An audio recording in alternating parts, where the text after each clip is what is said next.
이 역사라는 게 멀리 있는 게 아니라 이렇게 생활 속에서 찾아보면 훨씬 그 아이들도 그렇고 선생님들도 좀 친숙하게 다가설 수 있죠. 국어 시간에도 같은 사건 다른 관점으로 보듯이요. 흥미롭게 보는 건 그런 겁니다. 일면 뉴스 기사를 좀 비교해 보면 다 달라요. 공중파 뉴스도 마찬가지입니다. KBS 일면 탑 일면 헤드라인이 다르고 MBC, SBS, YTN이 다르고요.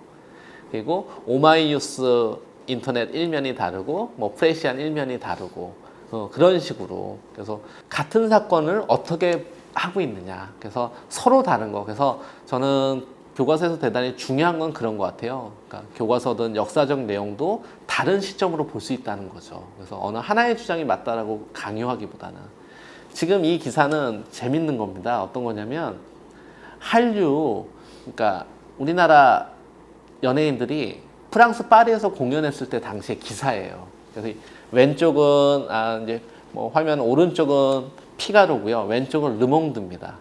근데 이쪽 피가로에서는 어떻게 썼냐면 한류가 드디어 파리에 도착했다라고 이야기가 들어왔고요. 근데 좌측에 보면 르몽드는 문화는 산업이 아니다라는 측면으로 약간 한류를 비판합니다. 같은 사건이지만 다른 관점의 뉴스가 나올 수 있다는 거. 그리고 이게 하나의 이제 사료가 되는 거죠. 나폴레옹이 백마를 타고 멋지게 해서 막 공부 정복할 거야라는 메시지로 그런 자습서 표지가 있었습니다. 아주 유명했던. 근데 사실은 똑같은 그 장면에서 알프스 넘어간데 노새를 타고 그러니까 폐잔병의 모습으로 넘어가는 기록이 있습니다. 같은 사건인데 누구의 눈으로 볼 것이냐.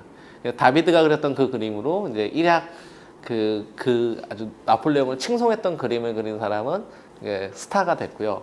반대로 나폴레옹을 풍자했던 그림을 그린 분은 내가 너 영국 침공해서 성공하면 너부터 잡을 거다라고 가만 안 두겠어라고 하는데요.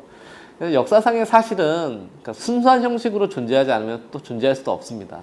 언제나 기록자의 마음을 통해서 굴절해 오는 것이 그래서 누구의 눈으로 그러니까 오늘 이 연수도 사실은요. 들으시는 분들마다 다 다르게 다가설 수 있습니다. 어떤 분들은 뭐 오늘 뭐 되게 재밌었어도 있고요. 또 어떤 분은 핵심이 없어. 이거는 그 어떤 마음의 렌즈로 어떻게 옳다가 아니고요. 같은 사건인데 다른 기록이 나오고 저는 그건 대단히 매력적인 것 같습니다. 역사하면 의뢰 정해진 내용을 알고 이해하는 것만으로 생각하기 쉬운 것 같습니다. 선생님들께서 역사 수업에서 다양한 역사적 해석을 인정하는 것이 필요합니다. 역사는 보는 관점에 따라 달라질 수도 있고 새로우면서도 재밌게 살펴볼 수 있는 것이니까요.